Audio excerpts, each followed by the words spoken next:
One of the things when you're using technology is it's really important to be flexible because inevitably something goes wrong. I think that one of the biggest issues when I'm using technology in the classroom that I can't account for is whether or not how strong the Wi-Fi is.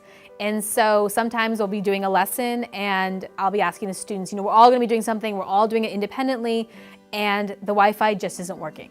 What do you do in those situations? Do you scrap the lesson? Do you send half the kids to the office to use their Wi-Fi, which I've done, and like how it's kind of ends up being like, how important is it to continue to move? Or do you just say, all right, you guys, we're gonna do something completely different and we'll come back to this lesson tomorrow. I think it's really important to have some sort of plan B.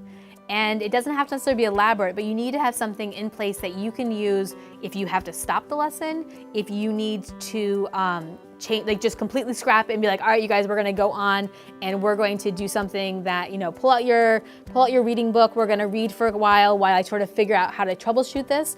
Or even if it's like a 5-minute plan B, where you're like, I need you guys to be doing something independently so I can call the IT guy, I can call the office to see, is there a reason why the internet's down? Is it gonna come back up? So that I can take the time to really problem solve without having all the students staring at me. I think it's actually important for students to see that technology doesn't always work well, because part of what I'm modeling is what to do when something doesn't work.